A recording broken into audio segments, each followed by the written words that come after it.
Welcome to China in Focus. I'm Tiffany Meyer. Our top story: the U.S. sentences a Chinese national to a month behind bars. More on how he tried to smuggle people into Guam by boat and failed.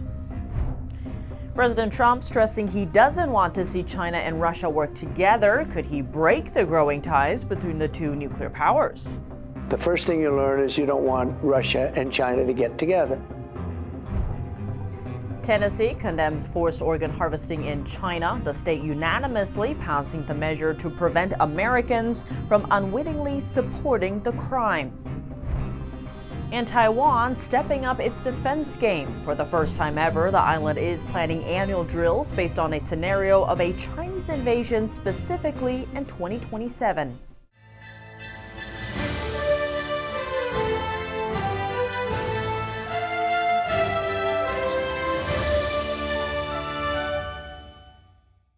U.S. authorities sentencing a Chinese national to a month behind bars. That's over an attempt to smuggle illegal aliens from the Northern Marianas Islands into Guam. The Chinese national is named Hongjiang Yang. Authorities said Yang was involved in an incident in 2023 when 11 individuals tried to reach Guam from Saipan by boat. The passengers included 9 Chinese citizens and 2 residents of the Northern Mariana Islands. Overloaded and in high seas, the boat ran out of gas and started drifting. Instead of calling authorities for rescue, those on board tried to reach Guam by asking another boat to deliver more fuel. After that effort failed, they radioed the U.S. Coast Guard and were rescued by a Navy helicopter after midnight. Authorities say by delaying their call for help, Yang and his co-conspirators made an already dangerous situation far worse. The U.S. allows Chinese nationals to enter and stay in the Northern Mariana Islands, a U.S. territory, without a visa for 2 weeks. The islands are 120 miles from Guam, a territory home to 2 U.S. military bases. Even though Chinese nationals still need a visa to enter Guam, illegal boat rides present a route for illegal entry without one. Over 100 aliens have been caught trying to charter illegal boat passage and enter Guam within the past 3 years. A relationship between 2 nuclear powers is unnerving the White House. President Trump saying Tuesday the U.S. doesn't want to see Russia and China work together.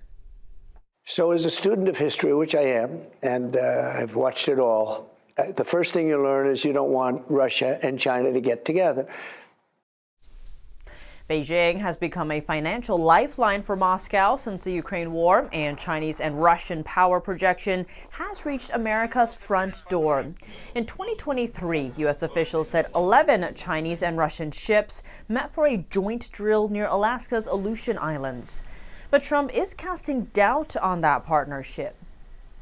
And for one reason, Russia has tremendous land, a lot of land, and China doesn't have enough land. Russia has a much smaller population than China.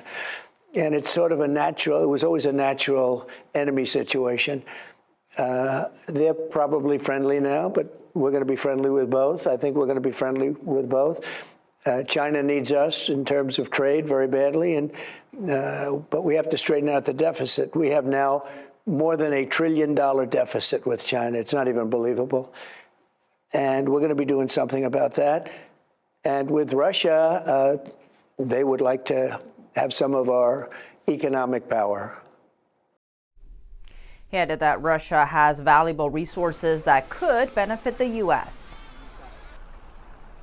With Russia, we don't have that much trade, and they'd like to, and we'd like to also. They have some very valuable things for us, including very big forms of rare earth. They have a lot of earth. You know, they have a big chunk of real estate, the biggest in the world for a country by far. And on that, they have things that we could use, frankly, and that other people could use. China News commentator Tang Jingyuan said Trump has been pulling Russia toward the U.S. to weaken its ties with China. That's because the 2 powers, along with Iran and North Korea, have joined hands, and that they seek to topple the world order led by the United States. From Trump's perspective, the growing ties between China, Russia, Iran, and North Korea is posing a significant threat, hence the urgent need to break it apart. North Korea has sent ballistic missiles and 12,000 soldiers to help Russia with its war in Ukraine. Likewise, Iran has provided Russia with thousands of drones.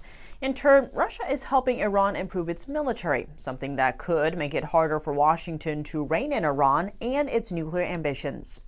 A congressional commission held a hearing last month to examine whether China, Russia, Iran, and North Korea are forming a new axis of evil like Germany, Italy, and Japan did during World War II. In 2022, China and Russia declared a no-limits partnership, though Tang said the friendship is much weaker than it looks, owing to historical reasons. Russia has invaded China in the past, and there are many territory disputes between the two.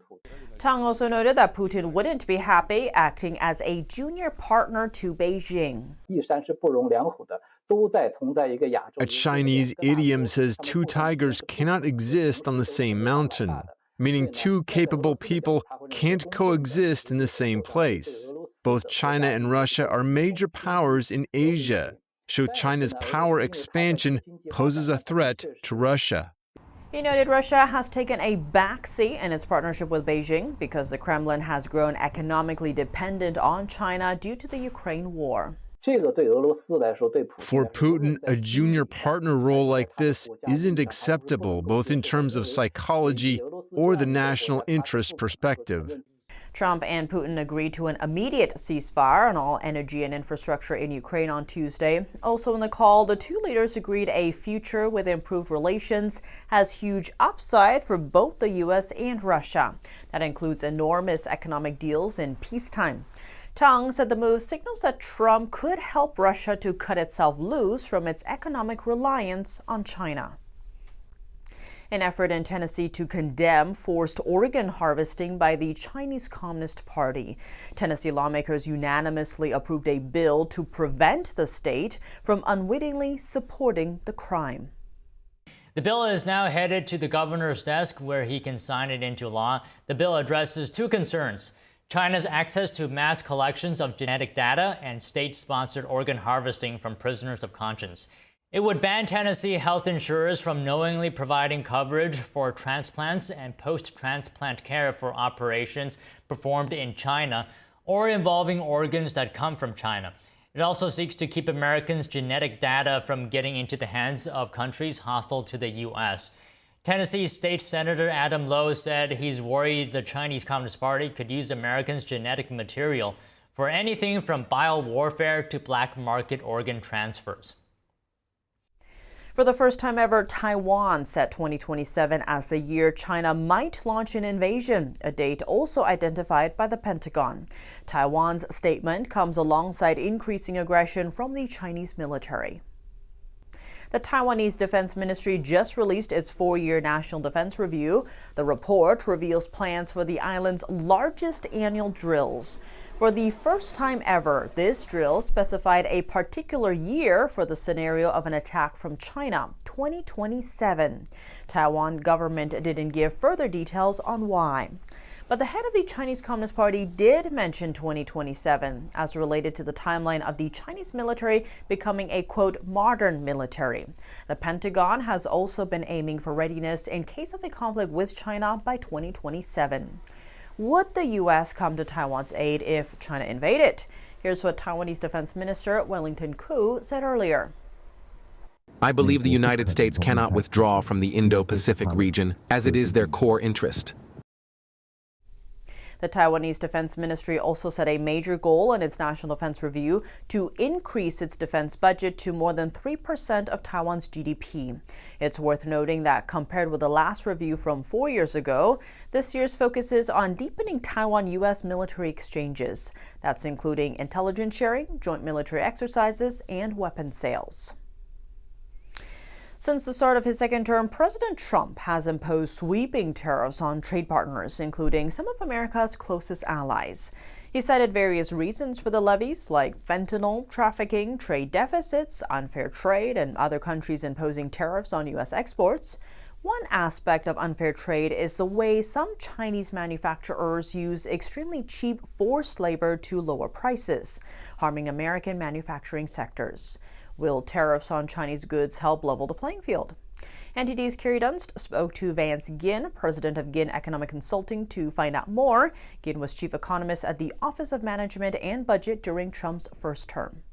Staying with you on that, what if those products are made in countries where human rights abuses and other things may not be on an equal level playing field?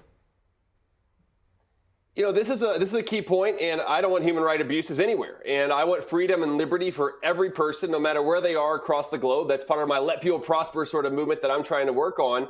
And in China, of course, they do have issues there with communist China. But one of the things about it is the tariffs don't influence the Chinese communist government. They're not up for re-election. They don't have a democracy like we do, a republic like we do. And so I think it's very, we got to make sure we keep that into mind, that no matter what we do to them, at the end of the day, they're not getting re-elected. But just like the first round of the Trump tariffs in 2017, 18, and 19, China didn't change their trade practices. In fact, our trade deficit kept going up. So if this was going to work then, why would it work now? And I think a big part of going in this direction of having trade with more countries is to have more free trade agreements with our allies. Why not start expanding our trade with East Asian countries and things of that nature if we are so worried about China, compared with trying to put higher taxes on Americans through tariffs?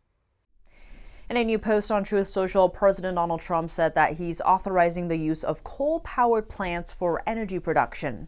He added it would help the U.S. push back against the Chinese regime's economic advantages. To support that goal, Environmental Protection Agency Chief Lee Zeldin said his agency would make the largest deregulatory announcement in U.S. history. But how exactly does the debate over renewable energy play into national security? NTD's Fiona G spoke to Michael Busler, professor of finance at Stockton University and public policy analyst. The Finland-based Center for Research on Energy and Clean Air, it released a report last month basically saying that China's construction of coal-fired power plants has reached its highest point in a decade. What kind of an economic advantage does that give China? So thanks for having me. It's always my pleasure to be here. Coal is a very inexpensive form of energy. About 25 years ago, the U.S. used to get about half of its energy from coal. Now it's down to under 15%, mostly because coal is a little dirtier than some of the other energy products. We have cleaned coal up, so now it doesn't emit as nearly as many bad things into the environment. So Secretary Zeldin wants to get more coal produced to help bring the price of energy down. China doesn't have the same pollution laws that we have. As a result of that, they've been building large numbers of coal plants. That gives them low energy costs, and that gives them an economic advantage when producing products, in addition to the low labor costs that they have. So it's very important, the Trump administration feels, to fight energy and for national security, to bring energy costs down. And by allowing more production of clean coal, we'll be able to do that. Coming up, the Chinese regime is spending billions to stimulate domestic spending, but Chinese consumers aren't taking the bait. A glimpse into the country's economic trouble. And the U.S. has labeled the Chinese Communist Party the top long-term threat to America's national security. What's the nature of the CCP? U.S. Marine Colonel Grant Newsham breaks it down. Is to build themselves up by weakening the other guy, by taking everything you possibly can. That and more after the break here on China in Focus. Welcome back to China in Focus. I'm Tiffany Meyer. The Chinese regime is encouraging shoppers to open their wallets and is spending billions in the process. But will the effort help boost demand? Let's take a closer look. On measures to stimulate the slowing economy inside China, these measures include new childcare subsidies, as well as higher wages and improved paid leave. This comes alongside a $41 billion discount program covering a wide range of products from dishwashers and home decor to electric vehicles and smartwatches. Now, Chinese consumers are simply not opening up their wallets, and the reason, they don't have enough money or simply don't feel confident about the future to spend that money, even if they had it. The country of China is in a deflation crisis. Inside, prices fell for 18 months in a row in the past 2 years. The persistent decline in consumption signals deeper economic trouble for China. So when consumers stop spending or spending declines, businesses reduce prices to attract customers. And with that, it leads to lower profits for businesses, slower hiring potentially, stagnant wages, and ultimately a weakening economy. And all this is happening amid already existing economic troubles in China, such as a crisis in the property market, unemployment, and the country's national debt. Multiple U.S. government agencies and officials have publicly labeled the Chinese Communist Party as the top long-term threat to America's national security. Jan Jekielek with American Thought Leaders sat down with China expert and retired U.S. Marine Colonel Grant Newsham, a senior research fellow with the Center for Security Policy, to discuss how America can manage the CCP's threat. I was at an event yesterday with the leadership of the House Select Committee on the CCP, Chairman Molinar and Ranking Member Krishnamurti. And Krishnamurti said something interesting which kind of caught my attention. He started talking about the concept of comprehensive national power, which I don't hear a lot of politicians talking about often. And I often reference this as an explanation as to why the Chinese regime never goes for win-win. It's part of like their ideological view, how they view themselves versus others. I want to comment on that. Is it possible to actually make a good faith deal with the Chinese regime? No, and there's really no empirical evidence to suggest you can. And I say go back to the founding of that regime, even or take more modern times, and it's just not possible. It's not the nature of the Chinese Communist Party. You know, there's a Chinese expression that translates as you die, I live. And in some respects it is peasant thinking. But it does reflect very much the Chinese Communist Party's view of things, is that it sees this very much as a zero-sum game, as a word some might use, and whatever China can get, it will take. And it will not make concessions, but because it does very much view this as a fight to the finish. And she has said this. If you actually read the translations of his speeches, both spoken and written, he's clearly saying that the Chinese system cannot survive if the American system survives. One of them's got to go. And he has referred to the United States, the U.S. system, particularly these ideas of freedom and human rights and the things we hold dear. He refers to these as the enemy, as something that must be destroyed. But as I said, where's the evidence that you can cut a deal with the Chinese that works? They always use the word win-win, but it does mean that the Chinese win twice. So there's just no evidence that this can happen, but there's still plenty of people on our side who think there is some sort of accommodation we can reach, sort of a live and let live. These days it's referred to again as détente, like was said with the Russians. The idea being, well, we don't like each other, but we just have to reach an agreement where we can get along. And it's not ideal, but it's the best we can do. But it helps if the other side is willing to do that, and the Chinese are not willing to do that. Everything they do is designed to take down the United States, to destroy the free countries, and to weaken them. And you just cannot deal with a regime like that. And this is a unique regime that doesn't exist anywhere else on Earth. And we have to recognize this at some point, that the chasing a deal is a fool's errand at best. And while we're chasing it, they're attacking us, weakening us, and putting themselves in a position where we may find ourselves unable to respond when the time comes. Very briefly, you just explain this concept of comprehensive national power and how the Chinese regime uses it. Well, it's almost a way of amassing, accumulating every possible chip, everything of value on Earth, so that you control it. And the way the Chinese would look at it is if they have something, the other side has less. And so their comprehensive national power is strengthening. It could be buying lithium mines in Africa. Well, if you get control of these, you've deprived the other side of it. You've hurt him. It could be fentanyl. If you've killed 70,000 Americans in 1 year and you've made a ton of money from this, well, your comprehensive national power has gone up because he has 70,000 fewer people, many of those of military age. and you've suffered no punishment at all. So this, from a Chinese perspective, is definitely a win-win for China. And it really applies in every area. It's not just for military things. It could be the number of PhDs that China produces, the number of STEM graduates they have, and seeing the dumbing down of the United States. If you see the U.S. they're in chaos, like we saw during the riots in 2020.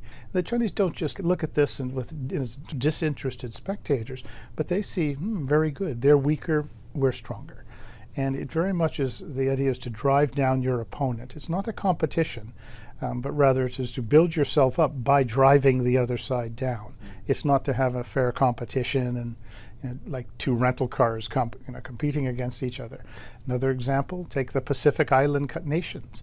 The Chinese have insinuated themselves into the Pacific Islands, have immense influence now, and that means that America has less. America has been beaten down.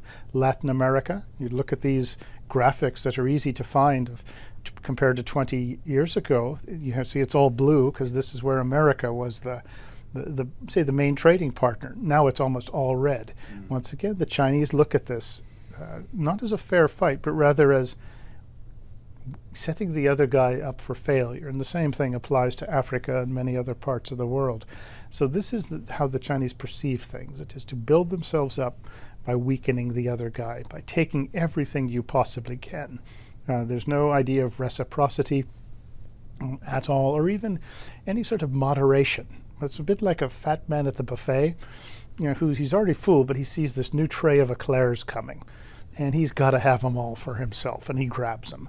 And that's really the nature of the Chinese communist regimes. To watch the full episode, please visit ntd.com and look for the American Thought Leaders tab. That's all for today's China in Focus. I'm Tiffany Meyer. If you have any feedback on the show or have something you'd like to see us cover, send us an email at chinainfocus@ntd.com. We'd love to hear from you. For on-the-clock original news coverage, visit us at ntd.com or download our NTD app. Thanks for watching. See you tomorrow.